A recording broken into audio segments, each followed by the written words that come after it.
என் சத்துக்களுக்கு முன்பாக நீர் எனக்கு ஒரு பந்தியை ஆயத்தப்படுத்தி என் தலையை எண்ணெய்னான விஷயம் பண்ணுவதே என் வார்த்தையில் எனக்கு வெளியிருக்கிறது. நாளெல்லாம் நன்மையை கத்தருடைய வீட்டிலே நீர் நாம் யாரும்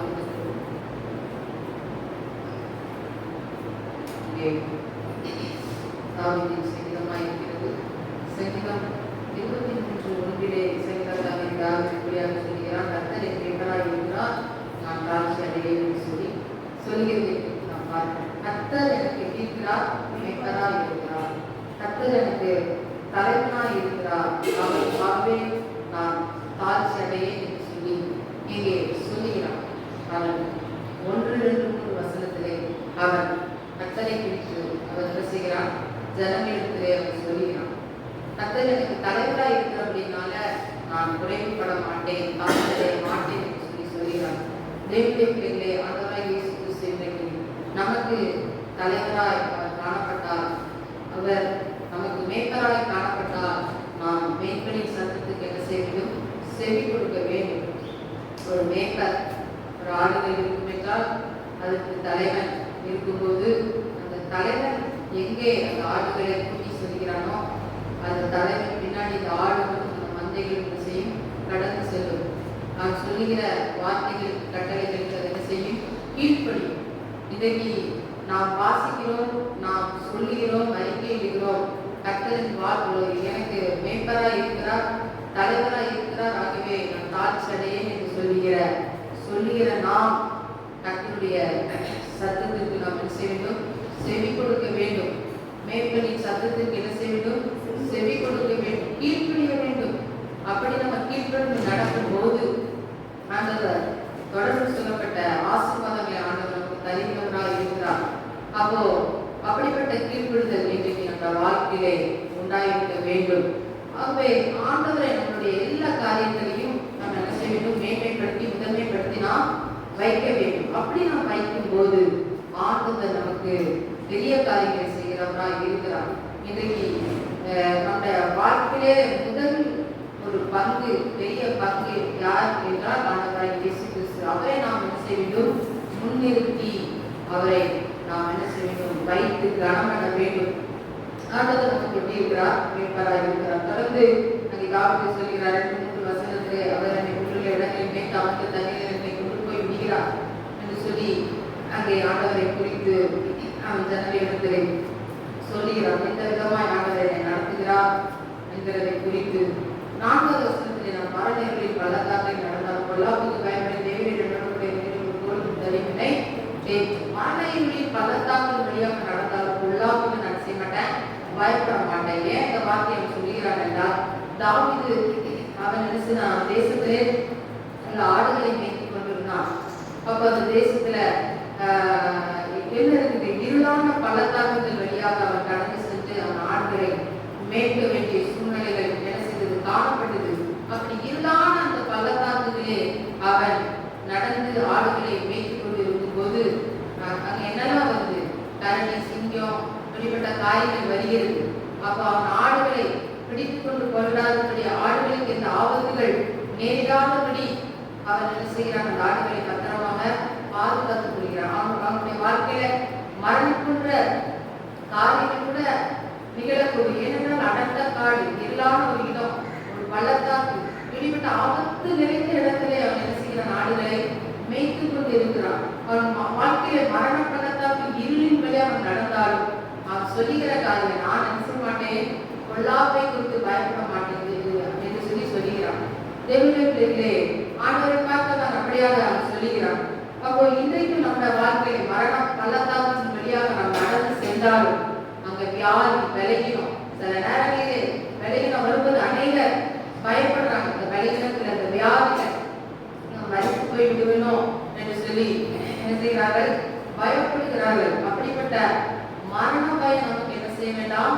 வர வேண்டாம். ஏனென்றால் ஆண்டவர் நமக்கு மேய்ப்பராய் இருக்கிறார். ஆகவே நாம் பயப்படாதபடி, கலங்காதபடி இருக்க வேண்டும். தாவீது என்ன செய்யல? பயப்படல. ஆகவேதான் சொல்கிறார், நான் பொல்லாப்புக்கு என்ன செய்ய மாட்டேன்?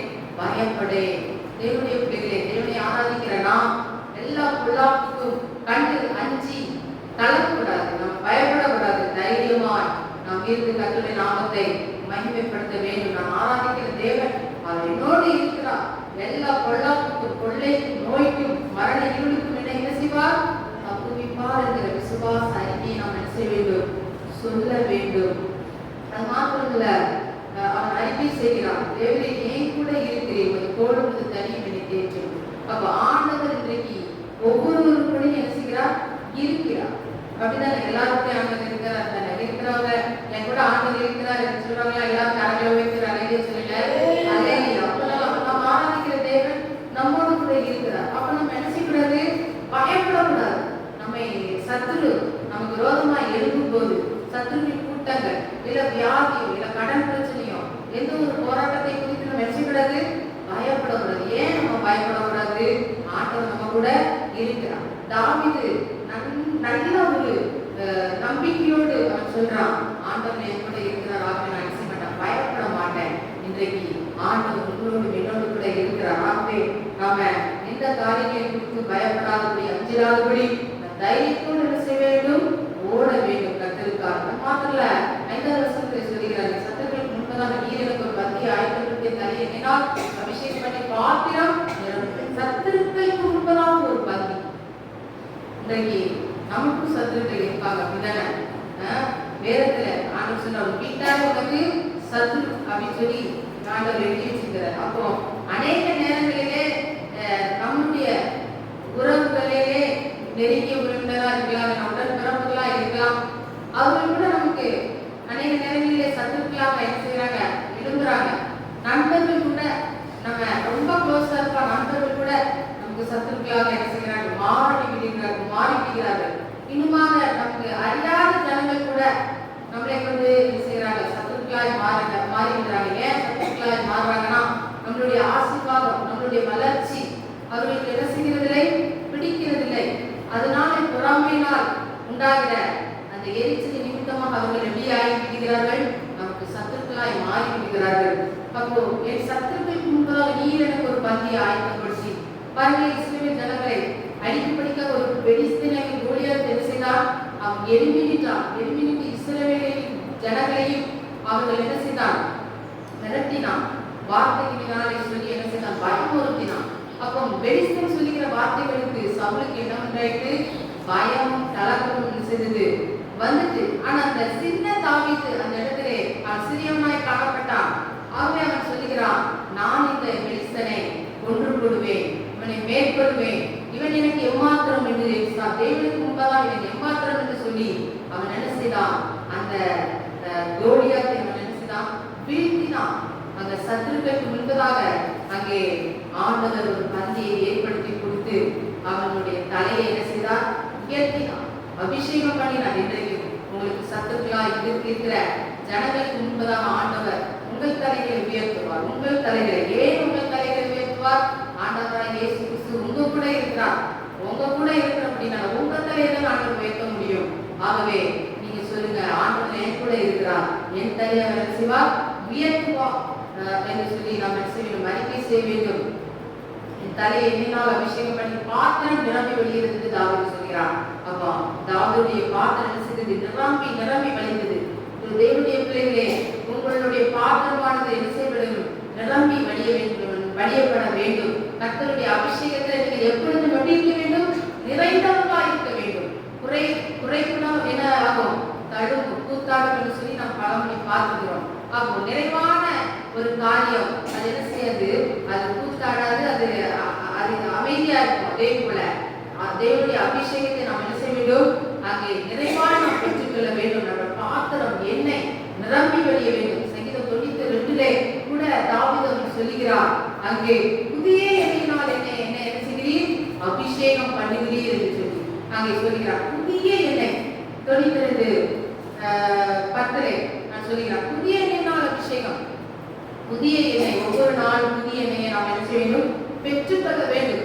அபிஷேகத்தில் நாம் நிரம்பி நிரம்பி வழிய வேண்டும். அபிஷேகத்தில் நிறைந்து நிறைந்து நம்ம ஜெபிக்க வேண்டும். இன்னைக்கு நம்ம அப்படி ஜெபிக்கிறோமா? அபிஷேகத்தை ஏதோ ரசிக்கப்பட்ட நாட்களுக்கு நினைச்சிருக்கோம், அபிஷேகத்தை பெற்றிருப்போம், அப்ப கொஞ்ச நாள் அதை பயன்படுத்தி இருக்கோம், அதுக்கப்புறம் நம்ம அதை யூஸ் பண்ணாதபடி அப்படி நம்ம விட்டுருக்கோம். அப்படிப்பட்ட காரியங்களை எப்பொழுதும் நம்முடைய பாத்திரத்திலே அங்கே அபிஷேகமான எண்ணெய் எப்படி இருக்க வேண்டும்? நிறைந்து வழிய வேண்டும், நிரப்பப்பட வேண்டும். தாவீதுடைய பாத்திரம் எப்பொழுதும் நிரம்பிதான் இருந்தது, எப்பொழுதும். இன்றைக்கு உங்களுடைய பாத்திரத்திலே தேவனுடைய அபிஷேகத்தின் எண்ணெய் நிரப்பப்படட்டும். ஆகவே இந்த சத்துக்களை குறித்து நீங்க பயப்பட வேண்டாம், அஞ்ச வேண்டாம். ஆண்டவராகிய இயேசு கிறிஸ்து உங்களோடு இருக்கிறார். ஆகவே தைரியமாக நீங்கள் முன்னோக்கி செல்ல வேண்டும். கடைசியான வசனம் தாவீது சொல்கிறது, ஜீவனுள்ள நாளெல்லாம் நன்மை இருப்பேன், நான் கர்த்தருடைய வீட்டிலே நீடித்த நாட்களால் நிலைத்திருப்பேன். அங்கே அவர் சொல்லுகிற காரியம், என்னுடைய வாழ்நாளெல்லாம், நான் பூமியில ஜீவிக்கிற நாளெல்லாம் என் வாழ்க்கையில நன்மையும் கிருபையும் என்ன செய்யும்? தொடரும். நல்லதுதான் என் வாழ்க்கையில நடக்கும். அது மாத்திரம் இல்லை, அவருடைய இரக்கம், அவருடைய கிருபை என்னை எப்பொழுதும் ஒரு கேடகத்தை போல, ஒரு கவசத்தை போல என்ன செய்யும்? பாதுகாக்கும். ஒரு நிலையை போல என்ன செய்யும்? பின்தொடரும். எது பின்தொடரும்? அவருடைய கிருபை. அப்போ அவர் ஜீவனுள்ள நாளெல்லாம் நன்மை. சில நேரங்களில் நம்ம வாழ்க்கையில சில தீமைகள் நிகழ்வு போல இருக்கும். அந்த தீமைகளை குறித்து நம்ம என்ன செய்கிறோம்? வேதனைப்படுறோம். இப்படிப்பட்ட தீமை வந்துச்சு, பாடு வந்துச்சு, உபத்திரம் வந்துச்சு அப்படின்னு சொல்லி. ஆனா சில நேரங்களில அந்த தீமையை கூட ஆண்டவர் நமக்கு நன்மையாய் மாற்றுவார். அப்போ அந்த தீமையை கூட நன்மையாய் மாற்றுகிற தேவன். அப்ப பாருங்க, யோசிப்போட வாழ்க்கையில அவனுடைய சகோதரர்கள் அவனை குளிர தூக்கி போட்டாங்க, அவனை கொன்றலாம், அப்புறம் அவனை எடுத்து வித்துடலாம் அப்படின்னு சொல்லி விற்று போட்டார்கள். ஆனாலும் அந்த தீமை ஆண்டவர் அவனுக்கு நன்மையாய் மாற்றி இந்த யோசேப்பை எகிப்து தேசத்தின் ஒரு ராஜாவாய் அதிபதியை ஆண்டவர் செய்தார், மாற்றினார். அந்த தீமையில ஒரு நன்மை. இன்றைக்கு உங்களுக்கு சத்துக்கள் உங்களுக்கு தீமை செய்யறாங்களா? அந்த தீமையை உங்களுக்கு நன்மையா மாற்றுவார். அவங்க பார்வையில் அது தீமையா இருக்கும். நம்ம இவங்களுக்கு தீமை தானே செஞ்சோம், எப்படி இவங்க நல்லா இருக்காங்க, எப்படி இவங்க நன்மையா இருக்காங்கன்னு சொல்லி அவங்க என்ன செய்வாங்க? அதிசயப்படுவாங்க, ஆச்சரியப்படுவாங்க. ஆகவே தீமையை நன்மையாய் மாற்றுகிற தெய்வம், ஆராதிக்கிற தெய்வம் தீமைக்கு உங்களை ஒப்பு கொடுக்க மாட்டார். ஆகவே உங்களை வேதனைக்கு, இடர்களுக்கு, கண்டிகளுக்கு ஆண்டவர் என்ன செய்ய மாட்டார்? ஒப்பு கொடுக்க மாட்டார். தீமையை நன்மையாய் மாற்றுகிற தெய்வன். நன்மைதான் உங்க வாழ்க்கையை எப்பொழுது என்ன செய்யும்? பின்தொடரும். மாற்றம் இல்ல, அவருடைய கிருபை உங்களை எப்பொழுதும் பின்தொடரும். அப்ப நீங்க என்ன செய்யக்கூடாது? பயப்படக்கூடாது. இன்றைக்கு அநேக நேரங்கள நம்ம சொல்றோம், அழுகிறோம், என் வாழ்க்கை எப்படி இருக்கு, வேதனை இருக்கு, கண்ணீர் இருக்கு அப்படின்னு சொல்லி நம்ம அழுதுகிட்டே இருக்கிறோம். நாம் அழ வேண்டிய அவசியம் இல்லை. ஆண்டவர் நமக்கு வந்து நன்மைகளை வைத்திருக்கிறார். அத மத்தேயுவிலே சொல்லப்பட்டது படியாக உள்ளவர்களுக்காக நீங்கள் உங்கள் பிள்ளைகளுக்கு என்ன செய்றீங்க? நல்ல ஈவுகளை கொடுக்குறீங்க. அப்போ பரமபிதா நமக்கு அதை காட்டிலும் அதிகமான நன்மைகளை என்ன செய்திருக்கிறார்? வைத்திருக்கிறார். அப்போ நம்மளே நம்மளுடைய பிள்ளைகளுக்கு மனுஷராய் நம்மளே நல்லது செய்யணும்னு நினைக்கிறோம், நல்லது கொடுக்கணும்னு நினைக்கிறோம். நம்ம உண்டாக்குற தேவன் அதை விட மேலான நல்ல ஈவுகளை யாருக்கு வைத்திருக்கிறார்? நமக்கு வைத்திருக்கிறார். ஆகவே அவர் நன்மைகளை வைத்திருக்கிறார். அதை நாம் பெற்றுக்கொள்ள வேண்டும். அது பெற்றுக்கொள்ளும்படிக்காக நம்முடைய ஓட்டமானது ஜெயமா இருக்கணும். நம்ம அதை பெற்றுக்கொள்ள தகுதியுள்ள பாத்திரமா என்ன செய்யணும்? மாறணும்.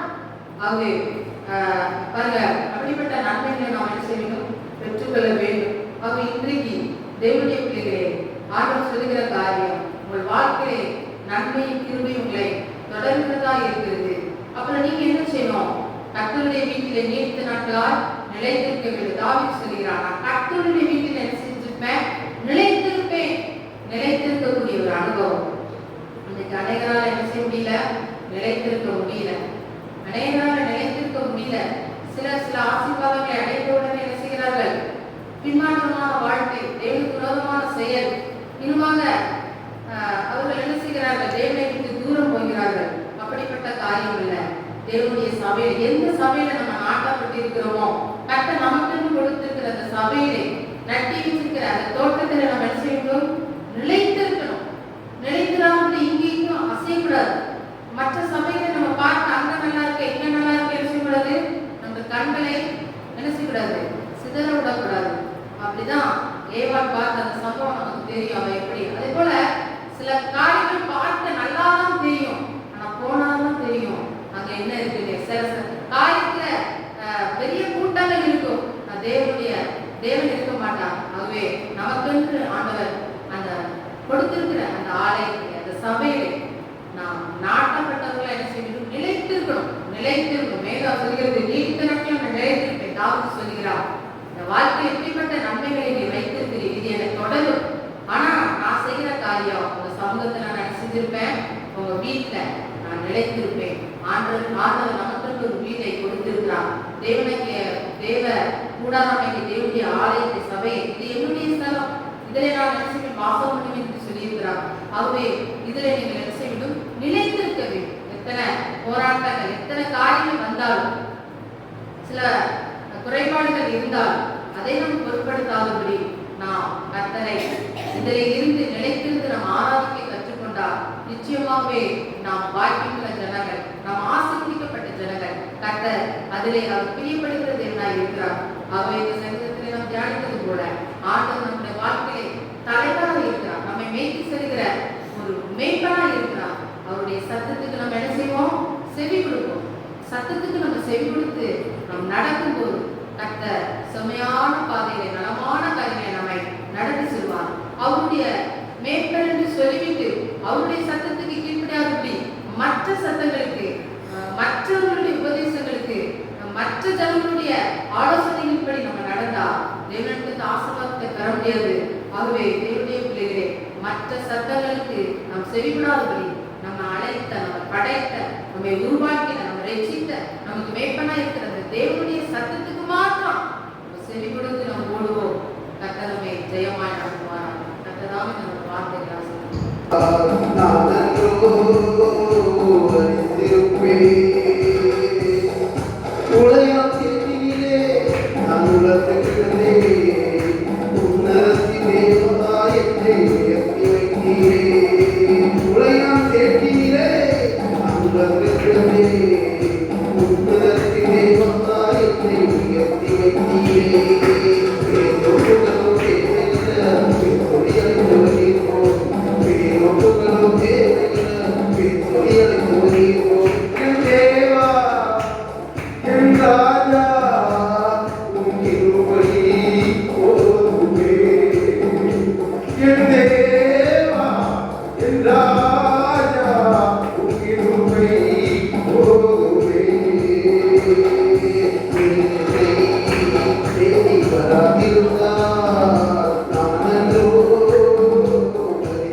வசனத்தை நாம் வாசிப்போம்.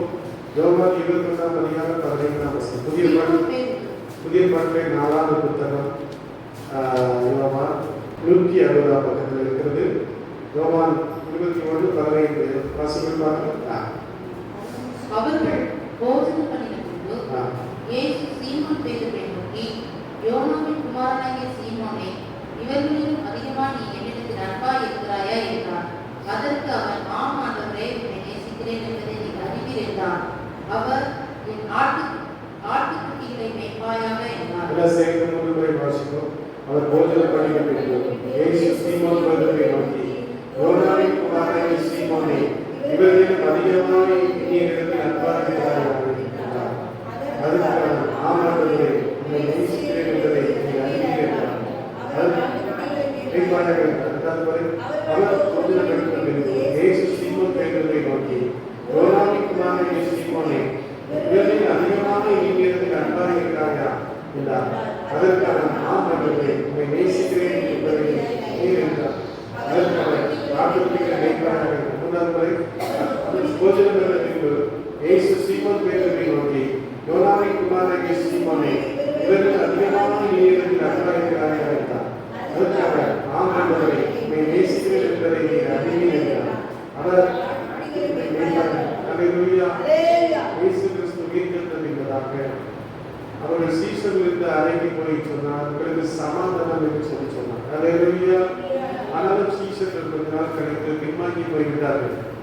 அவர்கள் சொன்னார்கள், வாருங்கள் மீன் பிடிக்க போவோம் என்று சொல்லி பேதுரு எல்லாரையும் அவன் அழைத்துக் கொண்டு போய்விட்டான்.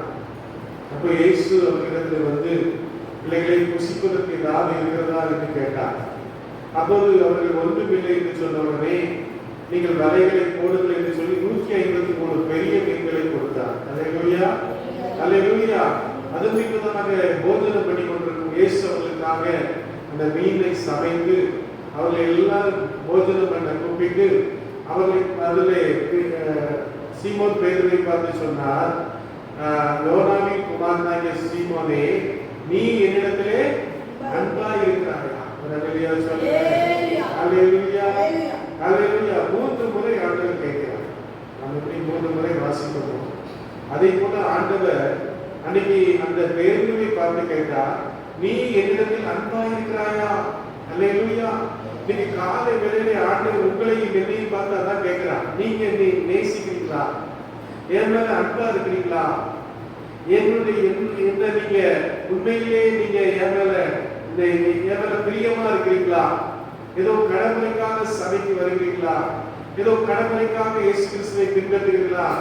இல்லாவிட்டால் உங்களுடைய வாழ்க்கையில எவ்வளவு கஷ்டங்கள் வந்தாலும் எவ்வளவு பாடுகள் வந்தாலும் இயேசுவுக்காக நீங்கள் வாழ முடியுமா? அல்லேலூயா, அல்லேலூயா. போன வாரத்திலே ஆந்திர பிரதேசத்திலே ஒரு ஊழியக்காரர் 45 வயது, என்னை விட 2 வயசு கம்மி. அவரு ஊழியத்துக்காக தெலுங்கானா, ஆந்திராவும் தெலுங்கானாவும் பக்கத்துல தான் இருக்கு. மோட்டார் சைக்கிள்ல போயிருக்கிறார். மோட்டார் சைக்கிள்ல போயிட்டு வரும்போது அவர் பிணமாக கிடந்திருக்கிறார்.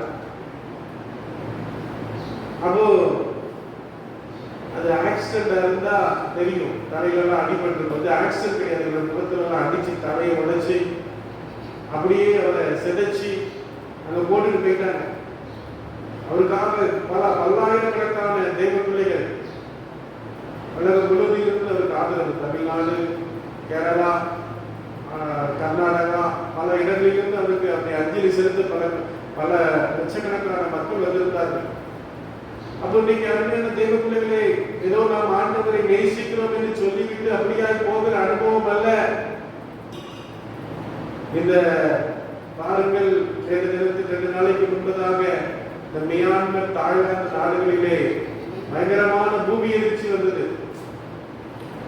50 மாடி கட்டடங்கள், 40 மாடி கட்டடங்கள், 30 மாடி கட்டடங்கள் எல்லாம் ஒரு சீட்டு கட்டு போல பூமிக்குள்ள போயிடுச்சு. அல்லேலூயா. இப்போ ஒரு சின்ன வீட்டுல கட்டிட்டோம், ஒரு இடத்தை வாங்கிட்டோம்னா நமக்கு சந்தோஷம் தாங்க முடியல. ஐயோ, இடத்தை வாங்கிட்டோம், வீட்டை கட்டிட்டோம், இனி சந்தோஷம் தான் நினைக்கிறோம். ஆனா பூமி என்ன செய்கிறது? அதிர்கிறது. பார்க்கும்போது பயங்கரமா இருக்கு. பூமி அப்படியே அதிருது. பெரிய பெரிய கட்டடங்கள் அப்படியே உள்ள சரண் போயிடுது. அப்போ இன்னைக்கு நம்ம உயிரோடு இருக்கிறோம் என்றால் அது தேவனுடைய கிருபை. வெளியே சொல்லுங்க.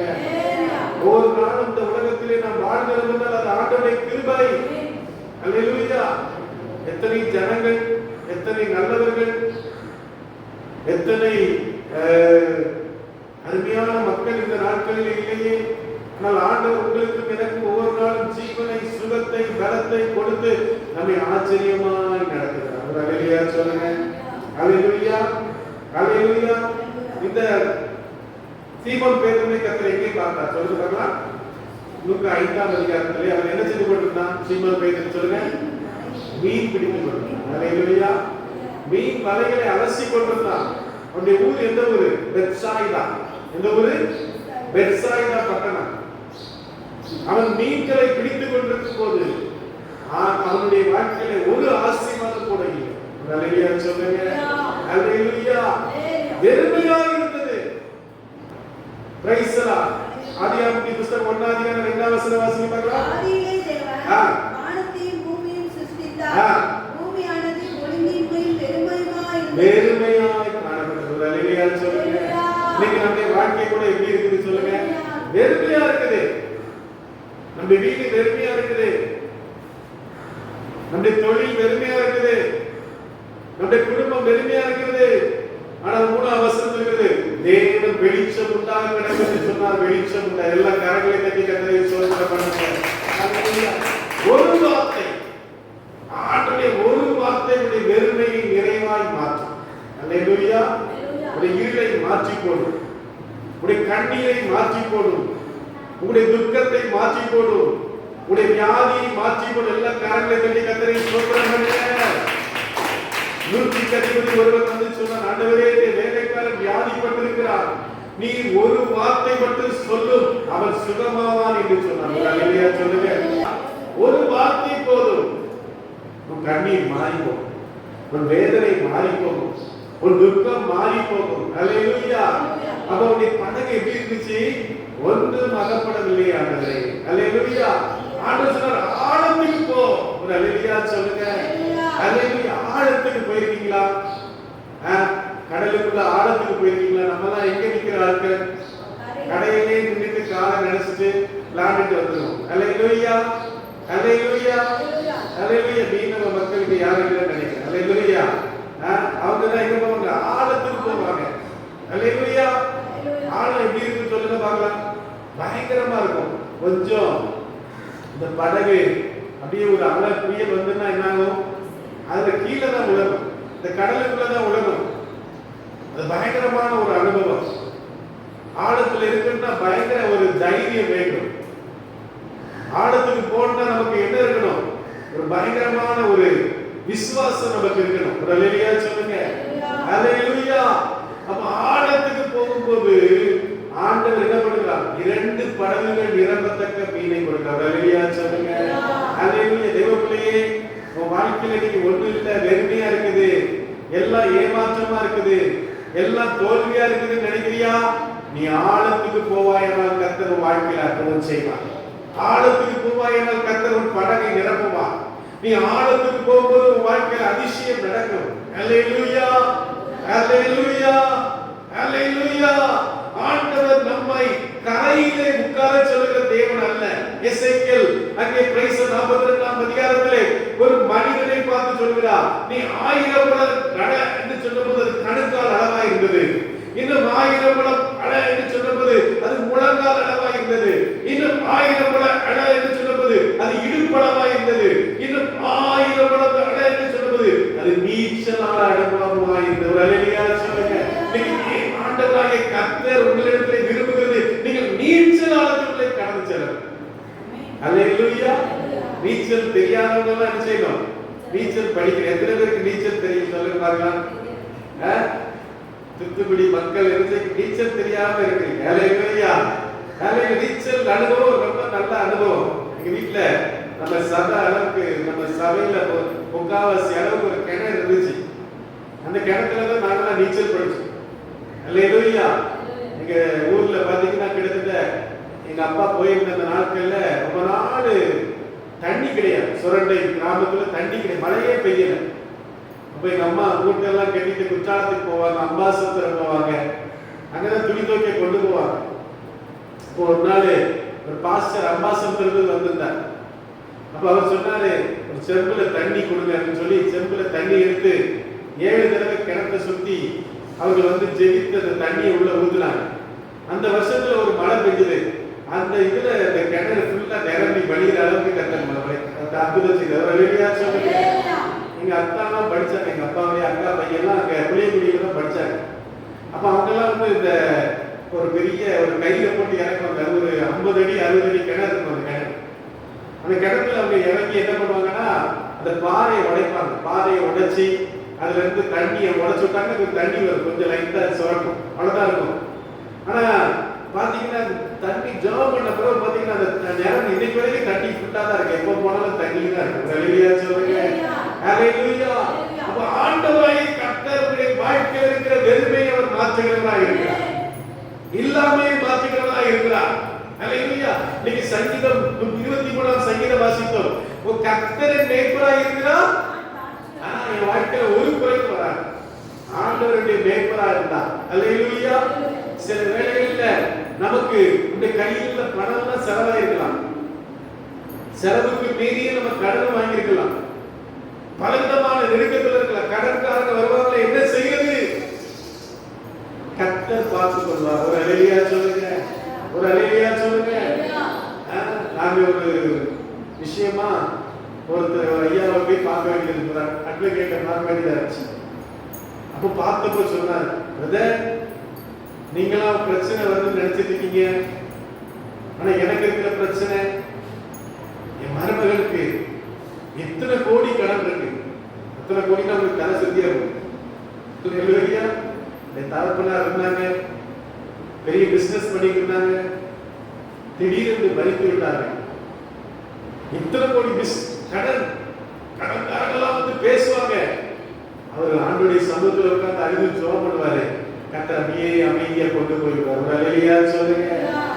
கவலைப்படாதீங்க. இன்னைக்கு உங்க வாழ்க்கையில நெருக்கத்தின் பாதையா இருக்கலாம், கடனின் பாதையா இருக்கலாம், வட்டி கட்ட முடியாதபடி இருக்கலாம், கடன்காரங்க வந்து உங்களை பார்த்து அவமானமா பேசலாம். ஒரு நாள் வரும், ஆண்டவர் சொன்னார், நீயோ அநேக ஜாதிகளுக்கு கடன் கொடுப்பாய், நீயோ கடன் வாங்காதிருப்பாய். எல்லா கடனை சொல்றாங்க. ஹல்லேலூயா. பேதுரு பாத்தீங்கன்னா சாதாரண ஆளுங்க, ரொம்ப கோபக்காரர். பேதுரு ரொம்ப, நீங்க அந்த இயேசு கிறிஸ்துவின் படத்தை பாத்தீங்கன்னா தெரியும். அதுல பேதுரு என்ன பண்ணுவாரு? ரொம்ப கோபப்படுவார். ரெண்டு செல்லுக்கு கோபம் வரும், ரொம்ப வரும். அவருடைய படத்துல தான் இயேசு கிறிஸ்து போனார். அவருடைய படத்துல தான் கர்த்தர் அற்புதம் செஞ்சார். அவர் சொல்லுவார், நான் வரமாட்டேன், ஆண்டவர் கூட வரமாட்டேன் பாரு. அவருடைய சகோதரர்கள் தான் யோவான், அந்திரேயா, இன்னுமாக சோதரம், யாக்கோபு, இவர்களெல்லாம் ஒரே குடும்பத்தை சேர்ந்தவர்கள். இவங்க தான் இயேசு கிறிஸ்துவின் சீஷர்களா இருந்தாங்க. இவங்க எல்லாரும் இருக்கும்போது ஆண்டவர் ஒரு 2 படங்கள் நிரம்பத்தக்க ஆசீர்வாதத்தை கொடுத்தார். ஒரு அல்லேலூயா சொல்லுங்க. உடனே பேதுரு சொன்னார், நான் பாவியான மனுஷன், நீ என்னை விட்டு போக வேண்டும் என்று சொன்னபோது ஆண்டவர் சொன்னார், இது முதல் உன்னை நான் மனுஷரை பிடிக்கிறவர்களாய் மாற்றேன். ஒரு அல்லேலூயா சொல்லுங்க. ஹல்லேலூயா. தேவனே, நீ ஆண்டவரை நேசிச்சா நீ என்ன செய்யணும்? ஆண்டவருக்காக ஊழியம் செய்யணும். ஒரு அல்லேலூயா சொல்லுங்க. ஒரு வாலிப சகோதரி பஸ் ஸ்டாண்ட்ல நின்று ஆண்டவர் குறித்து சொல்றான். நம்ம தமிழ்நாட்டுல தான். அவளை வந்து வெளியில போ சொல்லக்கூடாது, போன்னு சொல்லி அவளை விரட்டி விடுறாங்க. ஆனாலும் அவள் தைரியமா ஒரு பேக்கை போட்டுட்டு, ஒருவேளை போலீஸ் என்ன அரெஸ்ட் பண்ணாலும் நான் ஜெயிலுக்கு போக ரெடியா இருக்கேன்னு சொல்லி ரெடியா அவ உட்கார்ந்துட்டு ஆண்டவரை குறித்து தைரியமாய் பேசுகிறார். அருமையான தேவர்களே, இன்னைக்கு நமக்காக ஜீவன் கொடுத்த ஆண்டவருக்காக இன்னைக்கு லெந்து நாட்கள் கிறிஸ்தவர்கள் 40 நாட்கள் எப்படி இருக்காங்க? உபாசத்துக்கு கடல்லாம் வேதனையா இருக்கு. கடைக்கு போனா, பரோட்டா கடைக்கு போனா எப்படி இருக்கு? ஒரு நாள் கூட்டம் இல்லை. என்னன்னு கேட்டா லெந்து நாட்கள். அப்ப நம்மளாம் வாங்கினாதான் எப்படி இருக்கு? கடலாம் ஃபுல்லா இருக்கு, இல்லைன்னா ஒரு கூட்டம் கூட இல்லை. அப்ப அருமையான தெய்வ பிள்ளைகளே, இன்னைக்கு எல்லாரும் எப்படி இருக்காங்க? 40 நாட்கள் அதாவது கறி மீன்மா சாப்பிட மாட்டாங்க, உபவாசம் இருந்து ஜெபம் பண்றாங்க. இப்படிப்பட்ட நாட்களிலே ஆண்டவர் சொல்கிறார், நீ என்னிடத்தில் அன்பா இருக்கிறாயா, நீ என் ஆடுகளை மேய்க்க வேண்டும். ஒரு அல்லேலூயா சொல்லுங்க. நீ ஆண்டவருக்கு ஊழியம் செய்ய வேண்டும். இங்க இருக்கிற ஒவ்வொருவரையும் ஆண்டவர் எப்படி தெரிந்திருக்கிறார்? ஊழியக்காரர்களாக, ஊழியக்காரிகளாக. அருமையான சகோதரர் இருக்கிறார், ஒரு பாடல் ஊழியம் செய்கிறார். அவருடைய பாடலை கேட்கும் போது நம்முடைய உள்ளத்திலே ஆண்டவருடைய அன்பு அப்படியே ஊற்றப்படுகிறது. ஒரு அல்லேலூயா சொல்லுங்க. இதை போல உங்களால முடிந்த ஊழியம், ஜெப ஊழியம். பாடத்திலே ஒரு நாள் வந்து ஆண்டவருடைய சமூகத்திலே உட்கார்ந்து நீங்கள் ஜெபிக்க முடியும். உங்களாலே ஆண்டவருக்கு கொடுக்க முடிந்தால் கொடுக்க முடியும். ஏதோ ஒரு ஊழியம் இல்லாவிட்டால் ஆண்டவருக்காக நீங்கள் ஒரு ஊழியக்காரராக, ஒரு மிஷனரியாக ஒரு போகிற ஒரு அனுபவம். வில்லியம் கேரி என்று சொல்லக்கூடிய ஒரு தேவ மனுஷன், படிப்பறிவு இல்லாதவர், செருப்பு தைக்கிற தொழிலை செய்து கொண்டிருந்தார். அவரை ஆண்டவர் அழைத்த போது அவர் இந்தியாவிலே கல்கத்தாவிலே வந்து ஊழியம் செய்தார். அல்லேலூயா. மனைவி, அவருடைய மகன் மரித்து போய்விட்டார். அவருடைய மனைவி பைத்தியமாகி விட்டார். 7 ஆண்டுகள் ஊழியம் செய்தார். ஒரு ஆத்மா கூட ரட்சிக்கப்படல. ஆனா ஒரு நாள் அவர் சாய தொழிற்சாலையிலே வேலை பார்த்துக் கொண்டிருக்கும் போது ஒரு மனிதர் வருகிறார். எங்கேயோ இருந்து வருகிறார். கேரி, உங்களுக்காக பல நாட்கள் நாங்கள் ஜெபித்துக் கொண்டிருந்தோம். ஒரு அல்லேலூயா சொல்லுங்க. யாரும் அவரை பார்க்கறதுக்கு இல்லை, நல்லா இருக்கியான்னு கேட்கறதுக்கு கூட ஆள் இல்லை. ஆனால் கர்த்தருக்கு இந்த 7 ஆண்டுகள் ஊழியம் செய்து கொண்டிருந்தார்.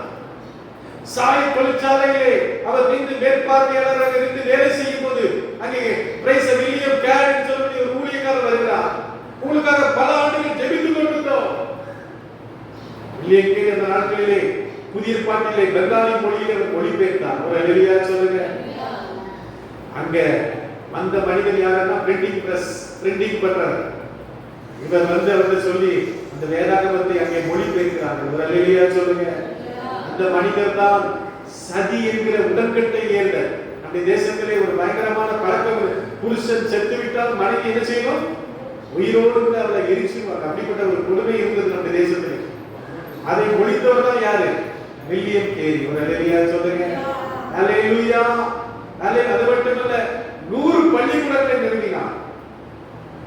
ஒரு செனாந்தூர் யூனிவர்சிட்டி என்று சொல்லக்கூடிய ஒரு பல்கலைக்கழகத்தை நிறுவினார். ஓ அருமையான தேவர்களே, ஒரு இங்கிலாந்து தேசத்திலிருந்து ஒரு இந்தியாவிலே வந்து அவர் அப்படிப்பட்ட காரியங்களை செய்ய முடியுமானால் உங்களால் என்னாலே முடியும். ஒரு அல்லேலூயா சொல்லுங்க. தேவனுக்காக எதையாவது செய்ய முடியாது சொன்னார். தேவனுக்காக பெரிய காரியங்களை செய். தேவனுக்கு இந்த பெரிய காரியங்களை எதிர்பார். ஒரு அல்லேலூயா சொல்லுங்க. இந்த 2 நாட்களிலே ஆண்டவர் உங்களையும் என்னையும் பார்த்து கேட்கிறார், நாட்டுக்குட்டிகளை மேய்ப்பாயாக, எனக்கு ஊழியம் செய்வாயாக. உங்களுக்கு தெரிந்த இடத்துல இயேசு கிறிஸ்துவை சொல்லுங்கள். ஐயா, நான் ஒரு சபைக்கு போறேன், ஞாயிற்றுக்கிழமை கூட வாங்க, உங்களுக்கு பஸ் டிக்கெட் கூட நான் போடுறேன், உங்களை ஆட்டோல கூட கூட்டிட்டு வரேன், நீங்க கூட வாங்க. என் வாழ்க்கையை மாற்றின இயேசு உங்களை வாழ்க்கையை மாற்றுவார். என் வாழ்க்கையில் அற்புதம் செய்த இயேசு உங்களை வாழ்க்கையில் அற்புதம் செய்வார் என்று சொல்லும் போது தேவன் அற்புதம் செய்வார். ஒரு அல்லேலூயா சொல்லுங்க. ஆண்டவர் பேதுருவை எடுத்து ஆண்டவரோட இடத்துல கேட்டார், என்னை நீங்கள் யார் என்று நம்புகிறீர்கள் என்று சொன்ன போது அவன் சொன்னான், நீ ஜீவனுள்ள தேவனுடைய கிறிஸ்து என்று சொன்னார். ஒரு அல்லேலூயா சொல்லுங்க. அப்போது ஆண்டவர் அவனை பார்த்து சொன்னார், பேதுருவே, மாம்சமும் இரத்தமும் உனக்கு வெளிப்படுத்தவில்லை, தேவனுடைய ஆவியானவரே உனக்கு வெளிப்படுத்தினார். ஒரு அல்லேலூயா சொல்லுங்க. அல்லேலூயா. ஆனாலும் நீ 3 முறை என்னை மறுதலிப்பாய். சேவல் கூவுறதுக்கு முன்னால் என்ன செய்வாய்? 3 முறை மறுதலிப்பாய். இயேசு கிறிஸ்து அந்த சிலுவையை ஒரு பிரைஸ்ல சுமக்கும்படியாய் போன போது, இயேசு கிறிஸ்துவை அங்கே கைது செய்யும்படியாக இந்த ராணுவ வீரர்கள் வந்த போது அவர் பேதுரு சொன்னார், இவனை எனக்கு தெரியாது, இவன் யாருன்னே தெரியாதுன்னு சொல்லி 3.5 வருஷம் கூடவே இருந்தவர். இயேசு செய்த அற்புதங்களை எல்லாம் கண்ணால் பார்த்தவர். குருடர் பார்வையிட்டார்கள், செவிடர்கள் கேட்டார்கள், முடவர்கள் நடந்தார்கள்.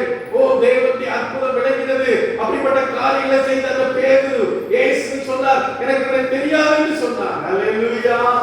அந்த பேதுருவை தான் ஆண்டவர் கூடுதலா கேட்டார், யோனாவின் குமாரனாகிய சீமோனே, நீ என்னை நேசிக்கிறாயா? நீ என்னை நேசிக்கிறாயா? நீ என்னை நேசிக்கிறாயா? நீ என்னை நேசித்தால் இந்த ஆடுகளை மேய்ப்பாயாக. எல்லா கரங்களை தட்டி கர்த்தரை சொல்லுவோம். இந்த காலையிலே ஆண்டவர் உங்களை பார்த்து சொல்லுகிறார், நீ என்னுடைய ஆடுகளை மேய்க்க வேண்டும், நீ எனக்கு ஊழியக்காரனாய் மாற வேண்டும், நீ எனக்கு ஊழியம் செய்ய வேண்டும் என்று சொல்லி இயேசு கிறிஸ்துவை பார்த்து சொல்லுகிறார். அது சின்ன ஊழியமோ பெரிய ஊழியமோ, கர்த்தருக்காக நான் எதையாவது செய்வேன், கர்த்தருக்காக எதை செய்தாலும் பண்ணுவேன், கர்த்தருக்காக பாடுகளை நான் ஏற்றுக்கொள்வேன், கர்த்தருக்காக நான் ஊழியம் செய்வேன். ஹல்லேலூயா. இயேசு கிறிஸ்து உயிர்த்தெழுந்த பின்பதாக, பரலோகத்துக்கு போன பின்பதாக